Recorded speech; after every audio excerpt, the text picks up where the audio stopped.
Howdy everybody, my name is Gerald Joya with Going Mobile LLC. I just wanted to make this quick video, inform you of a scam which I almost got popped on today. Had a driver in Atlanta area for the first time, and I'd been watching him because he wasn't used to driving in horrible cities like that. Anyway, about 2 o'clock this afternoon I got a phone call and I answered it from an Atlanta or a Georgia phone number. And the gentleman on the phone introduced himself as an officer of a local area police department. And he said that there was an altercation between my driver and a Snyder driver at a travel center. He asked me for the driver's name before he could give me any further information, which I did relinquish. And the officer continued to talk about what had happened at this travel center, saying that there was a altercation over a parking spot where a Snyder driver banged on my driver's door, kicked the door, my driver got out, Snyder driver spit on him, and a physical altercation ensued. The officer said that he rushed over, put his hand on my driver's shoulder, at which point my driver stood up and shoved the officer. The officer then said that he ran our safety score. He was very impressed by it, so he's decided, and also that my driver was showing respect to the officer. He's decided not to press charges on a class 1 felony, but he would be taking my driver into custody over to the station where he would be processed, given a formal warning, and then released. He shared with me that the travel center had a zero tolerance policy for this kind of thing, and that my truck would be towed and the Snyder truck would be towed. The officer suggested, he said that he had dispatched out a tow company and that he had suggested that the truck be towed over to a TA in the area where the driver could then walk from the police station once he was done being processed over to the truck. And that would be very convenient, and it would save a lot of money. I asked the officer for some more bona fides, and he volunteered his badge number, his supervisor's name, and he then put the tow truck drivers on the phone. The tow truck driver informed me that the officer did have a good plan. Taking the truck over to the TA would save a lot of money and avoid having to take the truck into the impound or into their tow lot where the fees would be substantially higher. Now, just a little bit of information. Anybody who's never written checks for this kind of thing or had to pay the bills, you figure out pretty quickly that when a tow truck is involved and a police officer is involved, there's definitely some kickbacks or something happening where the tow company, when dispatched by a police officer, it's always the same tow company that a police officer calls, and the tow bills can be anywhere from 3 to 10 times the regular amount if you were to call the tow company yourself. I gotta believe that there's some nepotism or something taking place where the tow companies are giving kickbacks to the sheriff's fund or paying off the officers directly. And nobody's going to enforce this kind of thing, but any company owner out there knows exactly what I was talking about.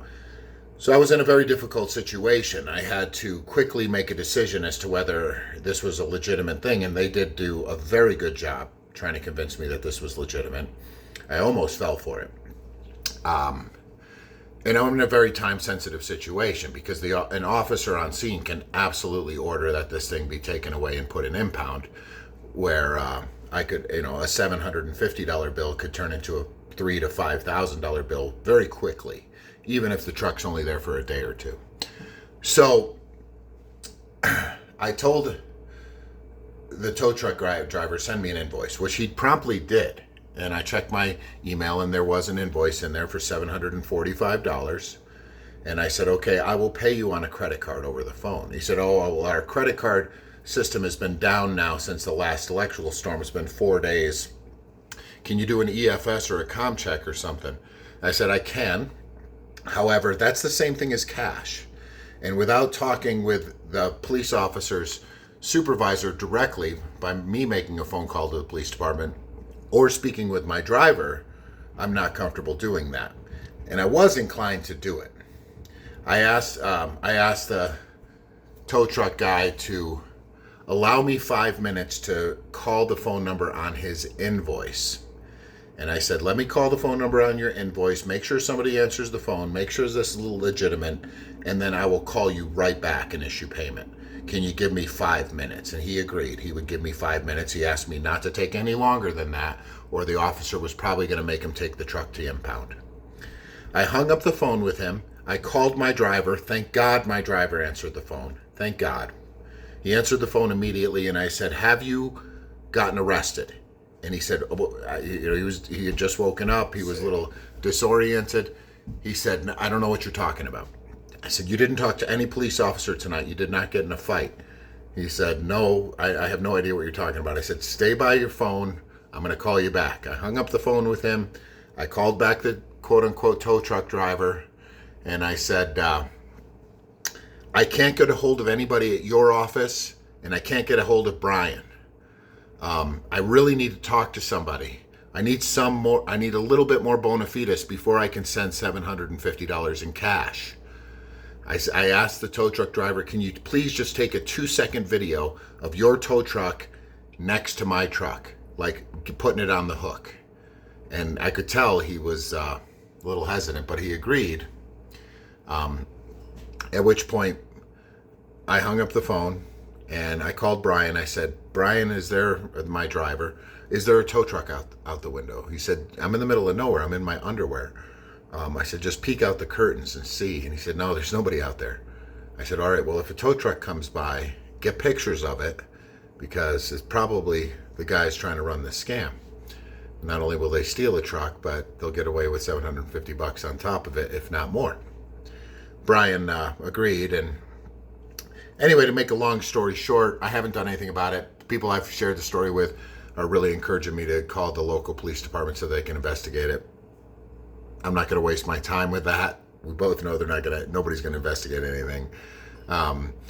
Even if they did, what can they find? I'm sure there's Google Voice phone numbers being used, and there's a Gmail account being used to send the invoice. So, yeah, what are they going to do? So, moving on, I'm just doing this as an educational video to us in the industry. I hope you find it informative. I hope you listen to it. I hope you don't fall victim to this brand new scam that I've just discovered or anything similar to it. And I wish you all the best. Be safe out there. Control your controllables and let the rest just run off your back. All right, we'll talk to you soon.